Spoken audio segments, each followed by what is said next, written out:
Shalom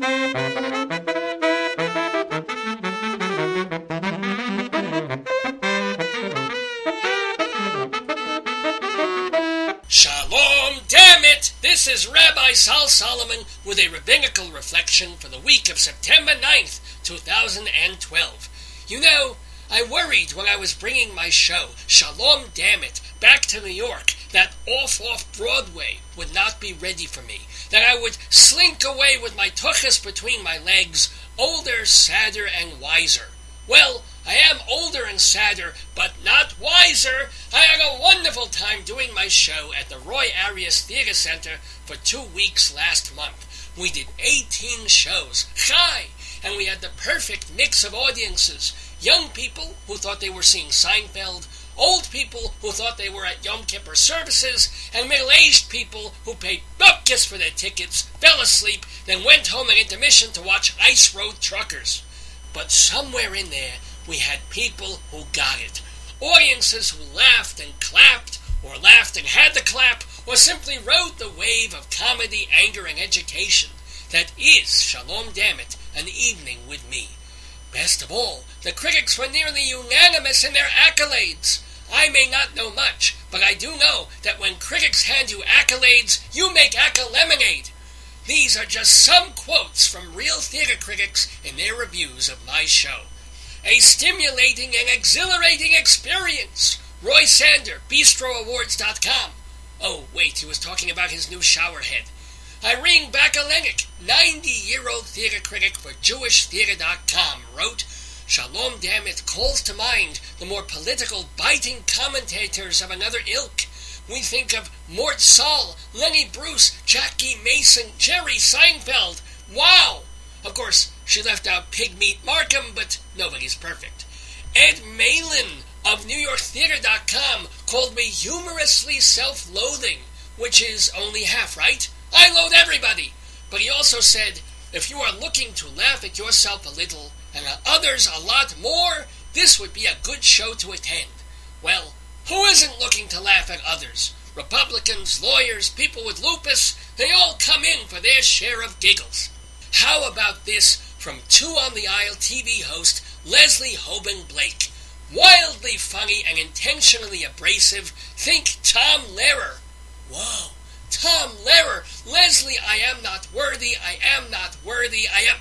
Okay, I'm a little worthy. But to compare me to the greatest comedy songwriter since Rod McEwen, if you count intentional and unintentional, I can only bow my head very low and say, what the hell is that on my shoes?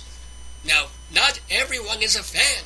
Some people were offended, especially the fat ones. Some people did not like my poking fun at the absurdity of all religions. Some folks objected my calling Arab leaders vicious, dishonest, magic carpet-riding, Satan-worshipping terrorists. Actually, nobody objected to that, but still, there were grumbles. Joel Benjamin of TheaterScene.net wrote, quote, Rabbi Sal Solomon makes many valid points that are completely on the mark, but his need to shock with profanity, body function humor, and sexual innuendo undermine him. Sexual innuendo? Moi? I have a bone to pick with you, Joel Benjamin. I can't believe you're being so hard on me. I just think you're being a Dickensian prude. Penis. But seriously, Mr. Benjamin goes on to note that, quote, one less poop joke and a lighter touch would have served the rabbi's mission better. Okay, which one? It's like Mozart with too many notes. Which poop joke hits the fan? The one about the pile of poop in a field? The one about my gastroenteritis? The one about getting explosive Taco Bell diarrhea last night? No, wait, that wasn't a joke. I was still wiping this morning. Mr. Benjamin, with all due respect, I feed on poop.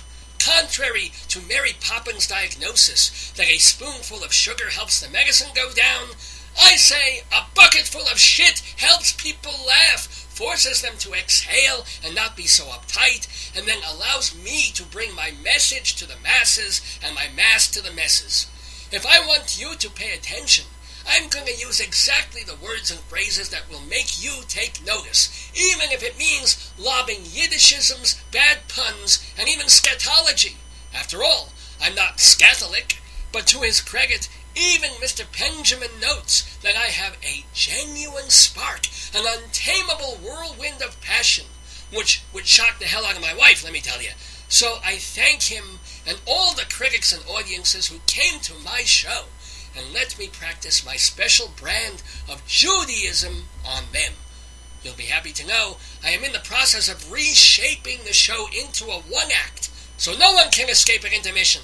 And to make Shalom Dammit even better for touring and bringing back to Manhattan, I will leave my last words to the theater journalist and author Iris Dorbian, who called my show uproariously funny, will make your side split with laughter while making you think. A rare combo. Actually, that happens anytime I watch Fox News, but I'm still grateful for your compliments, your attendance, your applause, and your money. Just in case you forgot I was Jewish, thank you, paying customers, for your money. This has been a rabbinical reflection from Rabbi Sal Solomon, Temple Sons of Bitches, in Great Neck, New York.